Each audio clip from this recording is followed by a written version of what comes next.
Okey, kita cerita tentang sumber ilmu ni dulu. Sebab orang jadi atheist sebab tak clear benda-benda ni. Huru-hara berkecamuk tunggang langgang bab ni. Even the brightest of minds in the West yang jadi atheist, kehuru-haraannya berlaku di tahap ini.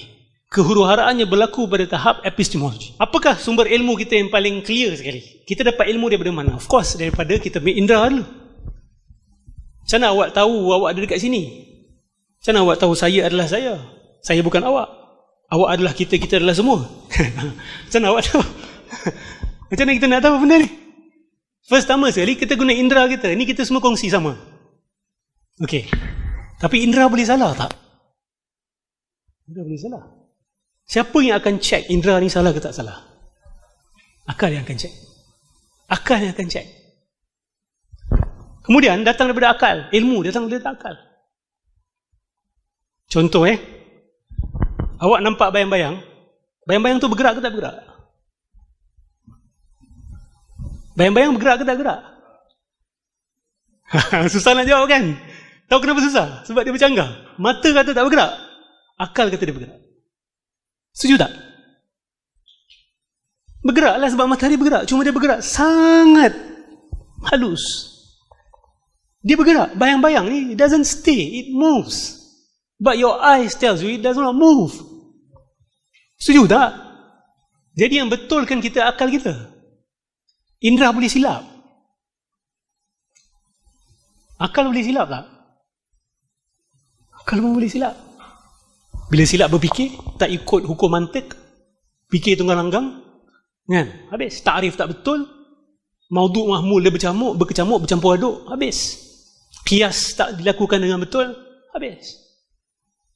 Fikirlah 1000 tahun sekalipun, awak punya rumusan akan salah. Sebab tu, saya bimbang dengan orang yang fikir tunggang langgang, tapi kuat baca Quran dan Sunnah. Itulah ISIS. Otak dia problem. Bukan masalah Quran dan Sunnah. Masalah otak dia. Faham tak? Dia baca ayat Faqtulul musyrikina kafah. Dia kata ni Allah kata dalam Quran ni, bunuh orang musyrikin.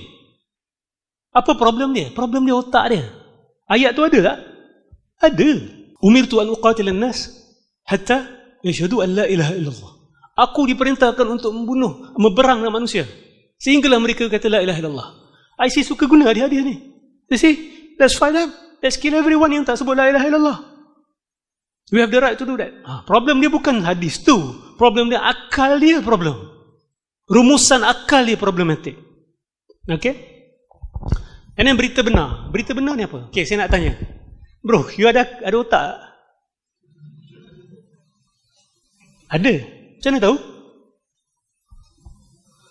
Pernah nampak? Pernah cium otak sendiri? Pernah dengar? Pernah rasa? Pernah pegang? Semua indera tak pernah gapai otak. Macam mana you tahu you ada otak? Sepakat you fikir you ada otak. Betul tak? So you dapat melalui akal. Katalah you buat scan otak, scan kepala. Doktor kata, good news, you have a brain. Good news. You nak percaya ke tak nak percaya? Of course saya percaya kan. Kenapa you percaya? Berdasarkan apa? Itu khabar sadiq tu. Testimony of others. Pemberitahuan orang yang berautoriti. Betul tak? Pemberitahuan orang yang berautoriti ni ada weight tak dalam ilmu? Ada nilai tak? Of course. Terus terang saya kata bila saya counseling orang-orang yang sudah tidak percaya pada Tuhan, dia akan akhirnya bawa kepada isu epistemologi. Ustaz, apa yang kita boleh percaya? Macam mana kita boleh percaya Nabi Muhammad? Dia datang 1400 tahun lepas. How many chain of narrators? Rawi. Yalah, katalah semua jujur. Tapi mungkin boleh silap juga. Kan? Nak dapat 100% confirmation tu macam susah lah Ustaz. Lepas tu akal saya pun saya macam tak trust. Kalau saya tak trust akal saya, macam mana saya nak trust akal Ustaz? So apa kita boleh percaya? So that's why some of them say, apa-apa je. You believe whatever you want to believe, I believe whatever I want to believe. Akhirnya berlaku relativism. What is right for you, right. What is right for me, right. You don't come to me and say I'm wrong. That's why some people, dia terus triggered bila umat Islam ni sibuk dengan halal haram. Faham tak? Dia triggered habis. Apa yang nak sibuk? Kita minum arak ke? Kita nak berzina ke? You apa? Sibuk. Kan? For us is good, for you is bad, tu you be hal lah. Kita tak. Kita tahu semua dosa-dosa besar tu buruk untuk semua orang. Tak kira Islam ke bukan Islam. Setuju tak? Setuju lah? Ke dia buruk hanya untuk orang Islam lah? Orang bukan Islam minum arak balik tak pukul anak isteri. Dia tak langgar orang. Sama je. Kesan buruk dia pada semua orang. Sebab tu Islam haramkan. Dia bukan untuk orang Islam saja sebenarnya. Kesan buruk dia kepada orang bukan Islam juga. Tapi kita nak kena kongsi secara berahmah lah. Let them see the rationality behind it. Dia suka menggunakan hujah.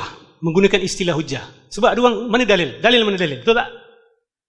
Lebih baik awak minta mana hujah. Sebab dalil ni, yang orang faham, mungkin hanya Quran dan Sunnah. Otak dia betul ke tak betul, that's different matter tau. Kalau hujah ni adalah gabungan dalil akal dengan dalil nakal yang betul. Dahlah dalil tu sahih. Ataupun mutawatir lagi, sahih paling sahih. Lepas tu akal dia berfikir cara teratur. Bila gabung, itu dipanggil hujah yang kuat. Betul? Ada orang bawalah 1000 hadis sahih sekalipun, tapi fikir tu orang langgang, rumusan dia tetap salah. Setuju tak? So, bila sebut hujah, dia gabungan dalil akal dengan dalil nakal. Dalil Quran Sunnah dan dalil akal yang kukuh. That's what we have to look for. Bukan sekat dalil, tapi hujah. A proper argumentation, a proper case. Kemudian, kesemua dalil akli akan kewujudan Allah sebenarnya sudah terkandung secara ringkas dalam Quran dan Sunnah. Okey, ni saya nak beritahu. Jangan ingat dalil-dalil akal yang diberikan oleh ulama-ulama ni, oh, ni benda baru yang mereka reka. Tidak. To be frank, dia dah ada dah sebenarnya dalam Quran dan Sunnah. Tapi secara ringkas dengan bahasa yang mudah. Dalilul ihsas sudah ada. Dalilul ikhtira', dalil al-huduth, dalil al-imkan, semua sebenarnya dah ada dalam Quran, tapi secara ringkas. Dalam orang putih dia panggil cosmological argument, teleological argument, henological argument, the argument from free will, macam-macam. Nampak macam wah, tapi ada dalam Quran. Patinya sudah ada dalam Al-Quran dan Sunnah. Okey? Sekarang kita terus masuk kepada dalil akal. Pernah dengar bahasa ayat muhkamat dengan ayat mutasyabihat? Kan? Ayat muhkamat ni yang jelas tuntas. Betul? Solat wajib, mencuri haram, zina haram, betul? Tak ada ulama yang berbeza pandangan. Siapa yang tak terima ayat-ayat zahir ni, dia boleh murtad. Betul tak? Siapa yang kata pada saya zina tak haram lah? Ya. Dia kena syahadah balik, atau kalau dia dah tahu ada dalam Quran, dia boleh jatuh murtad. Boleh jatuh murtad. Tak semestinya. Kena tanya dulu dia. Mungkin dia sangat jahil kan? Atau IQ dia sangat rendah. So kita kena tanya dulu. Dalil ada dalil yang qat'i, ada dalil yang zanni. Dalil qat'i apa? Samalah macam tadi tu. Yang very clear. Dan ada dalil yang zanni, ulama berbeza pandangan. Kenapa Allah biarkan tak jelas tu? Supaya manusia berfikir. Okay? Kalau Allah beritahu semua A to Z clear cut, kita jadi lembab kepala otak kita ni. Betul tak? So sebahagian perkara Allah kata jelas, sebahagian perkara Allah, you think for yourself. I give you the guideline. You fikir. Sebab aku dah kasih otak. Aku dah kasih akal. Sorry otak bukan akal lah. Otak lain, akal lain. Nanti kita cerita tentang tu. Ada dalam dalil akal pun sama juga. Ada dalil daruri, ada dalil nazari. Dalil daruri ni contoh macam apa? Adakah separuh sesuatu tu lebih kecil daripada keseluruhannya? Perlu fikir tak? Separuh sesuatu adakah ia lebih kecil daripada keseluruhannya? Atau separuh sesuatu tu lebih besar daripada keseluruhannya? Kalau ini awak kena berfikir, saya tutup majlis sekarang ni juga. Ustaz, susah soalan ustaz ni kan? Itu daruri kan? Semua orang ada benda ni. Siapa yang ada sifat mukallaf, semua tahu benda ni. 1+1=2. Ini daruri. Tapi tak semua dalil akli bersifat daruri. Ada yang bersifat nazari. 1+1 semua orang boleh buat. Tapi bila dah campur equation berlambak-lambak, tak semua orang boleh buat. Padahal dia sama je. Dia hanya batu-bata yang sama, digabung-gabung jadi masjid. Budak kecil ambil 10 batu bata, dia boleh bina satu macam tembok kecil lah. Betul tak? Tapi budak kecil, dia takkan boleh bina masjid. Padahal batu batanya sama. Setuju? Jadi ada dalil daruri, ada dalil nazari. Kemudian, kalau dalam bahasa putih dia bagi self-evident truth. Apa maksud self-evident? Dia dengan sendirinya jelas. Awak tak perlu dalil untuk membuktikan dia. Buktikan pada saya 1 + 1 = 2. Buktikan kepada saya bahawa separuh sesuatu itu lebih kecil daripada keseluruhannya. Tak payah bukti bro benda ni. You kalau minta bukti, you ada problem tau. Okay? Sebab tu dia panggil self-evident. Dia berdiri sendiri. Apa bukti Muhammad bin Abdullah Nabi? Itu bukan daruri, itu nazari. Sebab kalau daruri, semua anak-anak orang bukan Islam lahir dia tahu Nabi Muhammad bin Abdullah. Siapa Muhammad Abdullah ni? Kenapa ada nama ni dalam kepala otak aku? Muhammad Abdullah, Muhammad bin Abdullah, Muhammad. Siapa ni? Tak ada. Dia kena fikir. Dia kena tengok dakwaan. Oh, ada seorang lelaki nama Muhammad bin Abdullah. 1400 tahun lepas dia mendakwa sebagai seorang Nabi. Dia kena fikir tak? Ke dia terus secara daruri terima? Kalau secara daruri kena terima, ayah pen pun dia kena terima. Betul tak? Kahar pun dia kena terima. Nabi palsu semua ni. Sebab kalau semua orang yang mendakwa, awak kena terima dakwaan dia, maka awak kena jujur dengan semua orang punya dakwaan. Saya kalau dakwah hari ni pun awak kena terima juga. Cium tangan saya.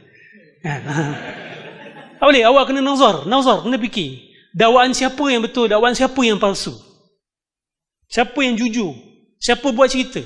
Itu otak punya kerja. Betul tak? Akal punya kerja. Nazari, ilmu yang terhasil daripada perkahwinan di antara dua ilmu. Sama ada antara ilmu daruri, di antara ilmu-ilmu nazari, ataupun percampuran antara kedua ini. Ini proses manusia berfikir. Semua orang buat benda ni hari-hari.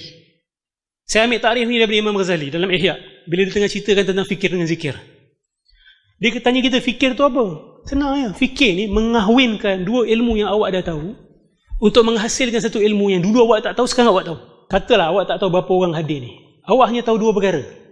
Awak tak tahu total. Awak hanya tahu berapa ramai perempuan dan berapa ramai lelaki. Betul tak? Ilmu 1, perempuan 50 orang.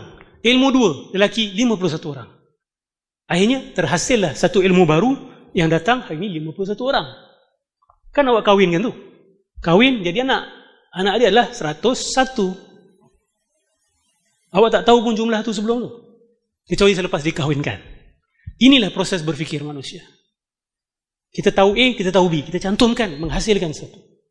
Orang yang akalnya kuat dan hebat, terus dia banyak kahwin dan banyak anak. Itulah maksud dia. Faham tak? Dia kahwin, banyak keluar anak. Anak dah kahwin. Jadi kuat, jadi empire besar, jadi negara. Faham tak? Ada orang tak? Dia nak keluar satu pun susah, tak keluar. Apa tadi? 50 sampai 51 kan?